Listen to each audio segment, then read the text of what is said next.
والعقيدة والمنهج عقيدة أن منهج متلازمان عبرو يمهدو يما ينتعطلو ሁለት ነጥቦች ናቸው فمن وقع عنده خلل في المنهج አንድ ሰው መንሃጁ ላይ ስተት ቢገኝበት ተخبط في امور الاعتقاد በቀጥታ የኢዕቲቃድ ብዙ ጉዳዮች ይፋለሱበታል ይበላሹበታል ማለት በተቃራኒው ومن وقع خلل عنده في الاعتقاد اعتقادنا እምነቱ ላይ ችግር ያለበት ሰው وقع خلل في المنهج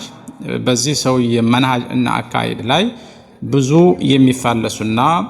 የሚበላሹ ነገሮች ያጋጥሙታል ይሄንን በምሳሌ ለማብራራት ጀህሚያና ሙዕተዚላዎችን ብንወስድ ጀህሚያዎች በኡሱሎቻቸው ላይ ወይም የአቂዳ መሰረት ብለው በሚያስተምሯቸው ሐሳቦች ላይ يذكرون الامر بالمعروف والنهي عن المنكر ከኡሱሎቻቸው አንዱ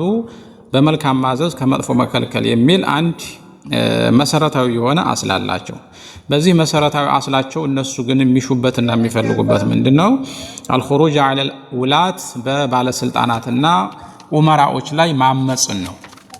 በመልካም ማዘዝ ከመጥፎ መከልከል እነሱ ጋር ባለስልጣኖችን መዋጋት ደም መፋሰስ የመሳሰሉት ሐሳቦች ናቸው ነው ይህ የኢዕቲቃድ ችግር ወደ ምን ወሰዳቸው ማለት ነው የመንሃጅ ፍልሰትን አመጣባቸው ነው ሌላው ኸዋሪጆችን ብንመለከት መንሃጃቸው በመበላሸቱ وقعوا في استباحة دماء واموال المسلمين የሙስሊሞችን ደም እንዲሁም ደግሞ ሀብት ንብረታቸውን መውረስ ደማቸውን ማፍሰስ መግደል ይቻላል ወደሚል እምነት ሄዱ ማለት ነው እነሱ ማለትም ኸዋሪጆች አንድ ሰው ከቢራ ሚነል ከባኢር ከሰራ ከኢስላም ይወጣል በሚለው እይታቸውና አመለካከታቸው የሙስሊሞችን ደም እንዲሁም ደግሞ ሀብታቸውን አበቆ ወይም ሐላል አደረጉ ይህ አካሄድ ደግሞ ሙጅማዑን አላ ተሕሪሚሂ ሐራምና ክልክል እንደሆነ ግልጽ ነው አልኹላሷ እንዳጠቃላይ الاسلام يتألف من شيئين اسلام ከዓቂዳ ሷሂሃ እንዲሁም ደግሞ من المنهج الصحيح ከሁለቶቹ ነገሮች የሚገነባ ወይም የተመሰረተ መንገድ ሆኖ እናገኘዋለን من تخبط في واحد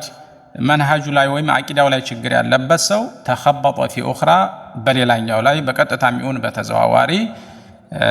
እንደሚወድቅ ወይም ደግሞ እንደሚንሸራተት ማረጋገጥ ይቻላል ማለት ነው እንግዲህ እኔ በገባኝ በተረዳሁትና በንባቤ ልክ በዚህ መልኩ ለማብራራት ሞክሬያለሁኝ ቪዲዮ ይጠቅማል ካላችሁ ለሌሎች አጋሩት هذا والسلام